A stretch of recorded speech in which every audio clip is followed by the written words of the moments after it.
Good morning from তাতোপানি। আজকে আমরা বেরোচ্ছি মুক্তিনাথের উদ্দেশ্যে। তো সকাল সকাল হোটেলের বাইরে বেরিয়ে একটা ভিউ দেখতে পেলাম, যে ভিউটা তোমাদেরকেও দেখাতে চাই। কাল রাতে তোমাদের যেটা দেখাচ্ছিলাম, হোটেলের বাইরে যে নদীটা বয়ে চলেছে, কালীগণ্ডকী রিভার, এই যেটা, তার সাউন্ডটা তোমরা শুনতেই পাচ্ছ। আর সামনে পাহাড়, সঙ্গে একটা অতুলনীয় একটা ভিউ দেখতে পাচ্ছি, যেটা খালি চোখে খুব সুন্দর লাগছে, যেটা ক্যামেরাতে খুব একটা ভালো আসছে না। স্নো মাউন্টেন ক্যাপ, আর তার উপরে রোদের ছটাটা পড়েছে, এক সত্যি খুব অসাধারণ ভিউ। মুক্তিনাথের উদ্দেশ্যে বেরোবো, কুইক পৌঁছাতে হবে, কেন অফ রোড আছে আর 5 কিলোমিটার। তো এরপরে আমাদের ভালো রাস্তা পেয়ে যাবো। চলো সামনের দিকে এগোই, এরপরে দেখা হচ্ছে তোমাদের সাথে একদম মোটো ব্লগিং সেট আপ। একটা সুন্দর একটা ভিউর সাথে আজকে সকালটা শুরু করলাম, আর আস্তে আস্তে আমরা এগিয়ে চলেছি মুক্তিনাথের উদ্দেশ্যে। তো যাওয়ার কথা ছিল, কিন্তু আমরা কিছুটা প্ল্যান চেঞ্জ করেছি। তো আমরা মাঝে কিছু সাইড সিন করবো, আর যেটা জমসমে আমরা থাকবো। তো এরকম ভিউ এনজয় করার জন্য আমরা জমসমে থাকবো। চলো জমসমের উদ্দেশ্যে যাই, আর প্রচুর অফরোড আছে, যেতে যেতে আরও তোমাদের সাথে দেখা হবে। তো সামনে ফুল অফরোড, আর সাথে একটা সুন্দর ভিউ, যেটা দেখতে দেখতে আমরা সামনের দিকে এগোতে থাকবো। এখনও পর্যন্ত যেটা বলছিলাম, মিনিমাম 5 কিলোমিটার আছে, যেটা অফরোড আছে, হাইলি অফরোড। তো বন্ধুরা, তোমাদের কাছে একটা রিকোয়েস্ট থাকবে যে এই এপিসোডটা শেষ পর্যন্ত দেখো। ভয়ঙ্কর সুন্দর যে কী জিনিস হতে পারে তার ডেফিনেশনটা তোমরা সুন্দরভাবে এটাতে দেখতে পাবে। সামনে দেখতে পাচ্ছি পুরো ফুললি অফরোড। এইবার শুরু হলো আমাদের অফরোডের, এক্সট্রিম অফরোডের যাত্রা।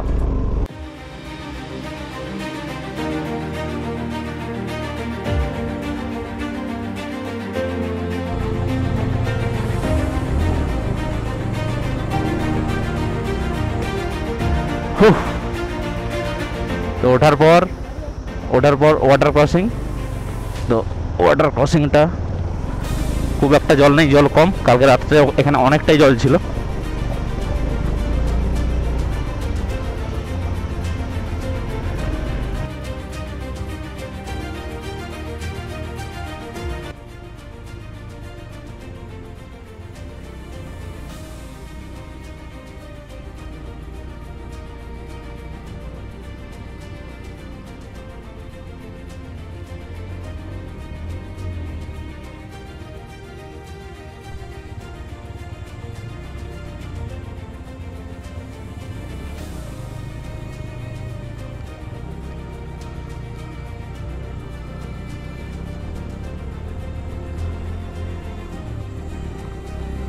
ফাইনালি আমরা এক্সট্রিমলি একটা অফরোড প্লাস ওয়াটার ক্রসিং পেরিয়ে এলাম। এবার আরও সামনের দিকে আছে, এভাবেই। তো চলো সামনের দিকে। তো একটার পর একটা অফরোড পেরিয়ে, একটার পর একটা টার্নিং পেরিয়ে এগিয়ে চলেছি। আর সামনের ভিউটা দেখো। তো বন্ধুরা, তোমাদের এই নেপাল এপিসোডগুলো কেমন লাগছে সেটা অবশ্যই কমেন্ট করে জানিও। আর যারা আগের এপিসোডগুলো দেখোনি, তারা চ্যানেলে গিয়ে আগের এপিসোডগুলো দেখে আসো। আর যারা এখনও সাবস্ক্রাইব করোনি, তাদেরকে রিকোয়েস্ট করবো জলদি সাবস্ক্রাইব করে রাখো। আরও পরের এপিসোড আসতে থাকবে, আর তোমাদের একটা সাবস্ক্রাইব অনেকটাই মোটিভেশন জায়গায় আরও নতুন নতুন ভিডিও বানানোর জন্য। তো বন্ধুরা, আমরা ভয়কে সঙ্গে রেখে আমরা একের পর এক অফরোড পেরিয়ে চললাম সামনের দিকে। আর যদিও ছিল আমার এটা জীবনের প্রথমবার পাহাড়ে বাইক চালানো, তাও আবার নেপালে, লোয়ার মাস্টার।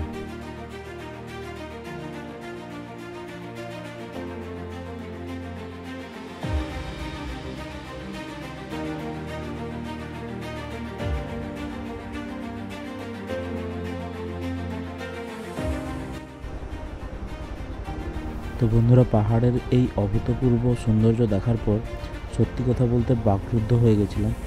মুখ দিয়ে কোনো কথা বেরোচ্ছিল না, তাই ব্লগটাতে তোমরা পুরোটা দেখতে পাবে। খুব একটা আমি কথা বলতে পারিনি। সৌন্দর্য এত ভয়ানক ছিল, যেটা জাস্ট উপভোগ করতে করতে আমরা সামনের দিকে এগিয়ে চললাম।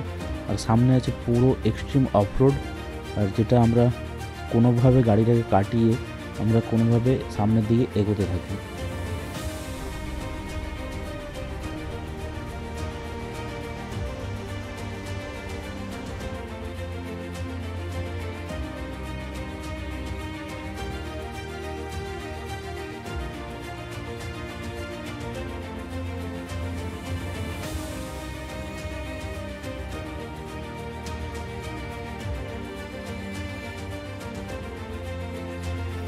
আর সত্যি কথা বলতে বন্ধুরা, এই অফরোডের মাঝে আমার এই ব্ল্যাক প্যান্থার, আমার ইয়ামাহা FZX কীভাবে আমাকে সাথ দিয়েছে সেটা জাস্ট বলে বোঝানোর মতো নয়। মানে সত্যি বলতে আমার ব্ল্যাক প্যান্থার না থাকলে আমি নেপালের এই সিরিজটা, নেপালের এই রাইডটা কমপ্লিট করার মতো জায়গাতে থাকতাম না।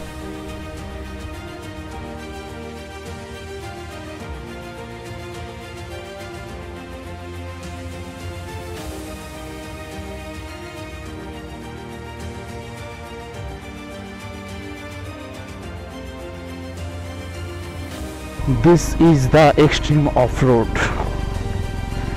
এই অফরোডটার কথাই তখন থেকে বলে আসছিলাম।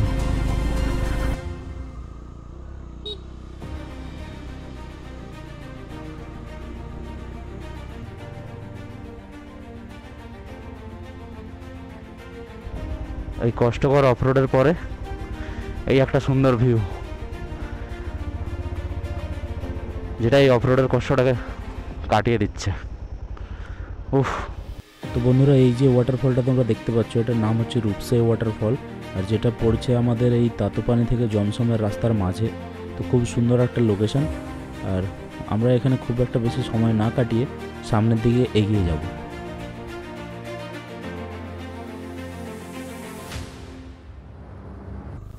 সত্যি কথা বলতে বন্ধুরা, যত আমরা সামনের দিকে এগোচ্ছিলাম, তো সামনে তো দেখছিলাম যে দুর্ধর্ষ রাস্তা, কিন্তু প্রচুর পরিমাণে ইমোশনাল হয়ে পড়ছিলাম এই সব রাস্তাতে আসার পর। একটা স্বপ্ন যখন পূরণ হয়, সেই স্বপ্নের রাস্তাতে যখন নিজের বাইকটা নিয়ে চালিয়ে যাচ্ছিলাম, তখন বুঝতে পারছিলাম যে স্বপ্ন পূরণের যে মজাটা, সেটা কতটা সুন্দর। তাই একটাই কথা তোমাদের বলবো এই ভিডিওর মাধ্যমে, স্বপ্ন তোমরা দেখো, স্বপ্ন একদিন না একদিন পূরণ হবেই।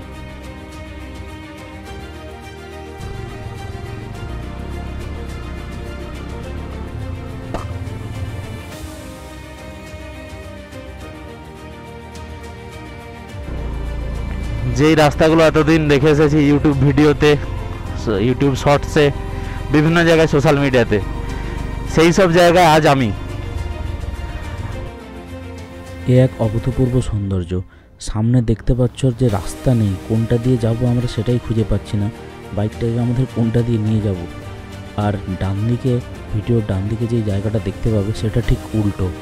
রাস্তাটা যতটা খারাপ, আর ডান দিকের ভিউটা না তার থেকে আরও অনেক অনেক গুণ সুন্দর।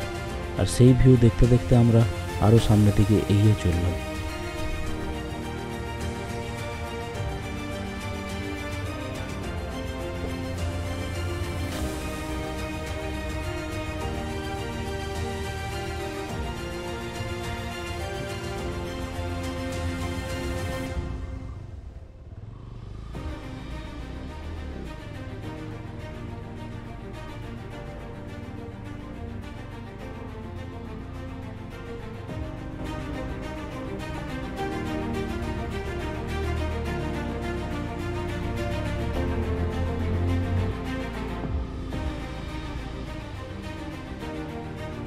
ওই সাইডের অফরোডটা পেরিয়ে এক্ষুনি এলাম, এসে আমরা একটা হ্যাঙ্গিং ব্রিজ দেখতে পেয়েছি। ব্রিজটার চার সাইডের লোকেশনটা দেখো, নিচ দিয়ে নদী বয়ে যাচ্ছে, সামনে হ্যাঙ্গিং ব্রিজ। চলো, বাকিরা সবাই আসছে আর এখানে কিছু 10 মিনিটস আছে, তো আমরা কিছুক্ষণের মধ্যে এই জায়গাটা ছেড়ে বেরোবো সামনের দিকে। তো কিছুটা এগোতে না এগোতে সামনের দিকে গেলাম, একটা পাহাড় পুরো ঝুলে আছে, আর তার মাঝখান কেটে একদম রাস্তা তৈরি। আর সেই রাস্তা দিয়ে এক্সপিরিয়েন্সটা জাস্ট গায়ে কাঁটা দেওয়ার মতো। যখন নিচ দিয়ে যাচ্ছিলাম শুধু মনে হচ্ছিলো যে উপরের পাহাড়টা কিভাবে এখানে ঝুলে আছে। সামনে যেতে যেতে ভয়ে ভয়ে আমরা কোনোভাবে পেরোলাম।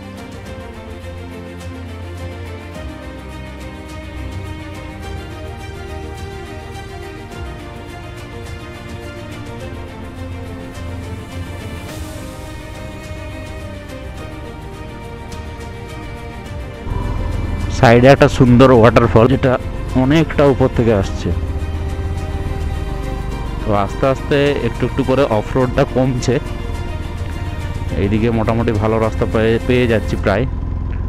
রাস্তার কাজ চলছে, আর এটা হচ্ছে ল্যান্ডস্লাইড জোন। এখান থেকে দেখো ল্যান্ডস্লাইডটা কীরকম হয়েছিল।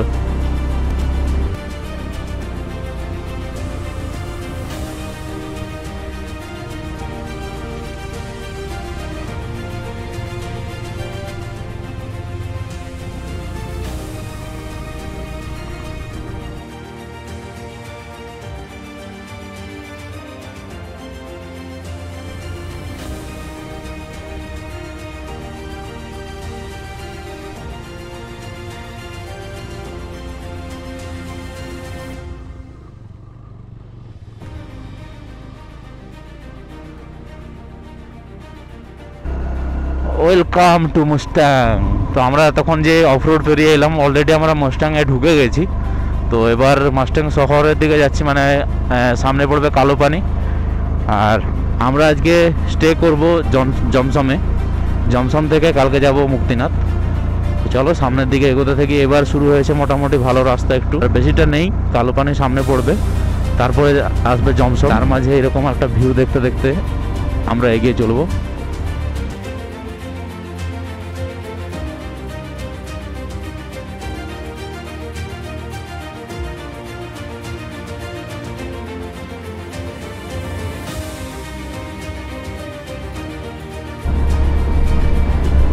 সত্যি কি অসাধারণ ভিউ, পুরো মেঘটা আটকে আছে ওইখানে,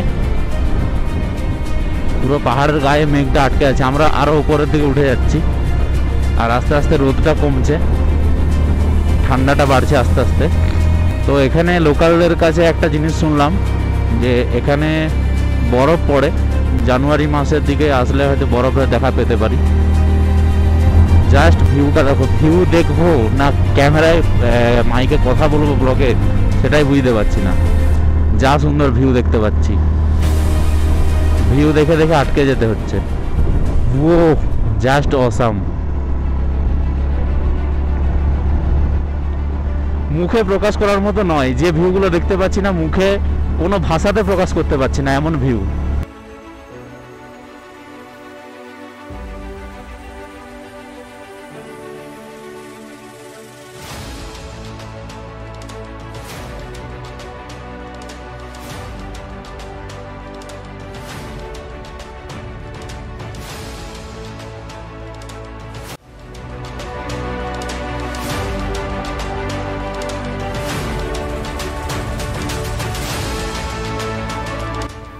তো বন্ধুরা, অফরোড আর ভালো রাস্তা দুটো মিলিয়ে মিশিয়ে আমরা বাইক চালাতে চালাতে সামনের দিকে এগিয়ে চললাম।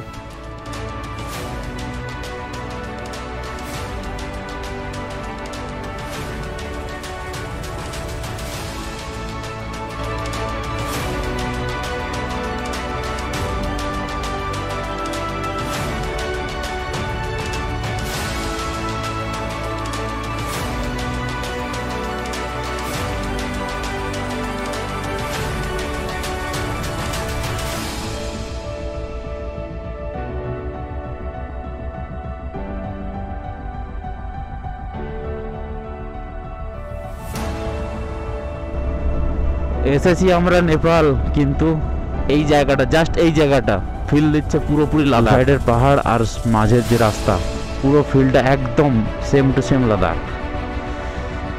আর সামনে দেখা যাচ্ছে একটা স্নো মাউন্টেন। ক্যামেরাতে কতটা আসছে বলতে পারবো না, কিন্তু খালি চোখে যেটা দেখতে পাচ্ছি ভীষণ ভীষণ সুন্দর।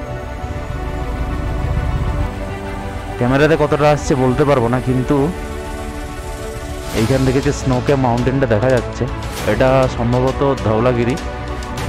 জিনিসটা দেখতে পাচ্ছি না, সত্যি গায়ে কাঁটা দিয়ে উঠছে।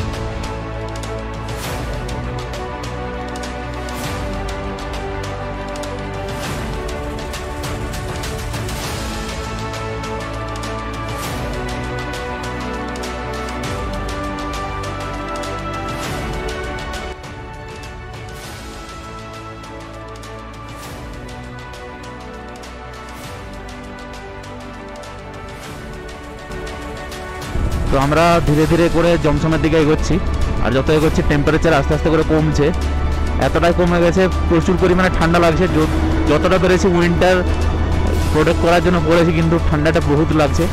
মানে যেটা মনে হচ্ছে প্রায় মনে হয় 2-3 ডিগ্রি হয়ে গেছে। তো আমরা আস্তে আস্তে করে সামনের দিকে যাচ্ছি, আর সাইডে স্নো মাউন্টেন ক্যাপের ভিউ নিতে নিতে যাচ্ছি। আর সামনে যেটা দেখতে পাচ্ছ, রোদটা লেগেছে ওখানে, একটা অসাধারণ ভিউ লাগছে দেখতে। যদি এটা স্নো থাকতো না, একদম সোনায় সোহাগা হয়ে যেত। তো বন্ধুরা, এই ভিডিওটা একটু বেশি বড় হলো, তো অবশ্যই তোমরা কমেন্টে জানাবে ভিডিওটা তোমাদের কেমন লাগলো।